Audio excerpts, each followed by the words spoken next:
الرحمن الرحیم۔ السلام علیکم ورحمۃ اللہ وبرکاتہ۔ حکمت سینٹر کے سامعین اور ناظرین، آج ہم بات کریں گے تابوت سکینہ کے بارے میں، تابوت سکینہ کی حقیقت، اس کی برکات کے بارے میں، اور قرآن پاک میں اس کا ذکر کہاں اور کب اور کیوں کیا گیا۔ شمشاد کی لکڑی کا ایک صندوق تھا جو حضرت آدم علیہ السلام پر نازل ہوا تھا۔ یہ آپ کی آخر زندگی تک آپ کے پاس ہی رہا، پھر بطور وراثت یکے بعد دیگرے آپ کی اولاد کو ملتا رہا، یہاں تک کہ حضرت یعقوب علیہ السلام کو ملا، اور پھر آپ کے بعد آپ کی اولاد بنی اسرائیل کے قبضے میں رہا۔ اور حضرت موسیٰ علیہ السلام کو جب مل گیا تھا تو آپ اس میں تورات اور اپنا خاص سامان رکھنے لگے۔ تابوت سکینہ بہت ہی برکت، یہ بڑا ہی مقدس اور بابرکت صندوق تھا۔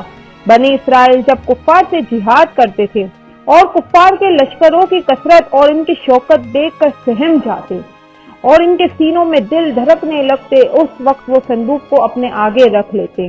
اس صندوق سے ایسی رحمتوں اور برکتوں کا ظہور ہوتا تھا کہ مجاہدین کے دلوں میں سکون و اطمینان کا سامان پیدا ہو جاتا تھا، اور مجاہدین کے سینوں میں لرزتے دل پتھر کی چٹانوں سے زیادہ مضبوط ہو جاتے تھے۔ اور جس قدر صندوق کو آگے بڑھتے جاتے تھے، آسمان سے نصر من اللہ و فتح قریب کی بشارت عظمیٰ نازل ہوا کرتی تھی اور فتح مبین حاصل ہو جایا کرتی تھی۔ بنی اسرائیل میں جب کوئی اختلاف پیدا ہوتا تھا تو لوگ اسی صندوق سے فیصلہ کراتے تھے۔ صندوق سے فیصلے کی آواز اور فتح کی بشارت سنی جاتی تھی۔ بنی اسرائیل اس صندوق کو اپنے آگے رکھ کر اور اس کو وسیلہ بنا کر دعائیں مانگتے تھے۔ ان کی دعائیں مقبول بھی ہوتی تھیں اور بلاؤں کی مصیبتوں اور وبا کی آفتیں ٹل جایا کرتی تھیں۔ الغرض یہ صندوق بنی اسرائیل کے تابوت سکینہ، برکت و رحمت کا خزینہ، نصرت خداوندی کے نزول کا نہایت مقدس اور بہترین ذریعہ تھا۔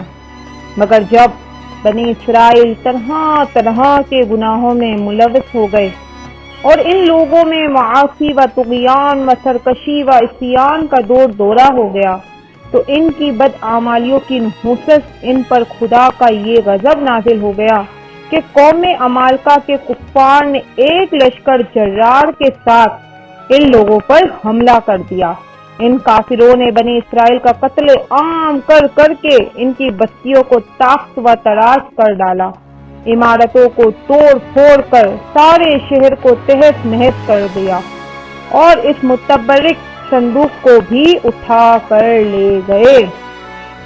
اور پھر تابوت سکینہ کی بیعت بھی، اس مقدس تبرکوں نجاستوں کے کوڑے خانوں میں پھینک دیا۔ لیکن اس بے ادبی کا قوم عمالقہ پر یہ وبال پڑا کہ یہ لوگ طرح کی بیماریوں اور بلاؤں کے ہجوم میں جھنجھوڑ دیے گئے۔ چنانچہ قوم عمالقہ کے 5 شہر بالکل برباد و ویران ہو گئے، یہاں تک کہ ان کافروں کو یقین ہو گیا کہ یہ صندوق رحمت کی بے ادبی کا عذاب ہم پر ڈالا گیا ہے۔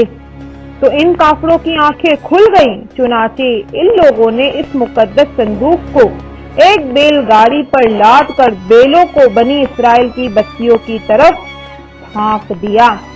پھر اللہ تعالیٰ نے 4 فرشتوں کو مقرر فرما دیا جو اس مبارک صندوق کو بنی اسرائیل کے نبی حضرت شمویل علیہ السلام کی خدمت میں لائے۔ اس طرح پھر بنی اسرائیل کی کھوئی ہوئی نعمت دوبارہ ان کو مل گئی، اور یہ صندوق ٹھیک اس وقت حضرت شمویل علیہ السلام کے پاس پہنچا جب کہ حضرت شمویل علیہ السلام نے طالوت کو بادشاہ بنا دیا تھا۔ حضرت بنی اسرائیل طالوت کی بادشاہی تسلیم کرنے پر تیار ہی نہیں تھے، اور یہی شرط پھیری تھی کہ مقدس صندوق آ جائے تو ہم طالوت کی بادشاہی تسلیم کر لیں گے۔ چنانچہ صندوق آ گیا اور بنی اسرائیل طالوت کی بادشاہی پر رضامند ہو گئے۔ آخر تابوت سکینہ میں کیا تھا؟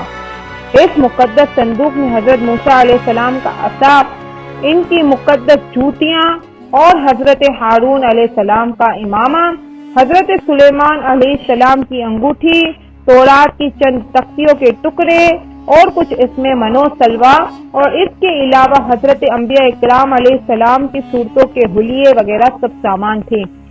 قرآن مجید میں خداوندی قدوس نے سورہ بقرہ میں اس مقدس صندوق کا تذکرہ فرماتے ہوئے ارشاد فرمایا ہے، کنزول ایمان، اور ان سے ان کے نبی نے فرمایا، ان کی بادشاہی کی نشانی یہ ہے کہ آئے تمہارے پاس تابوت جس میں تمہارے رب کی طرف سے دلوں کا چین ہے اور کچھ بچی ہوئی چیزیں ہیں، معزز موسیٰ اور معزز ہارون کے ترکہ کی اٹھاتے لائیں گے۔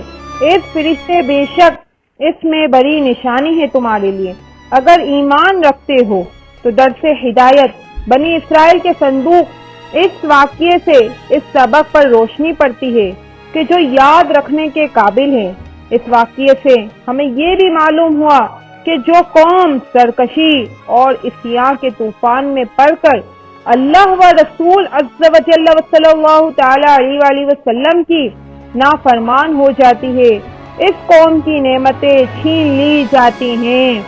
چنانچہ آپ نے پڑھ لیا کہ جب بنی اسرائیل سرکش ہو کر خدا کی نافرمان ہو گئے اور قسم کی بدکاریوں میں پڑ کر گناہوں کا بھوت ان کے سروں پر افریت بن کر سوار ہو گیا، تو ان کے جرموں کی نحوستوں سے انہیں یہ برا دن دکھایا کہ تابوت سکینہ ان کے پاس سے قوم عمالقہ کے کفار اٹھا کر لے گئے، اور بنی اسرائیل کئی برسوں تک اس نعمت عظمیٰ سے محروم ہو گئے۔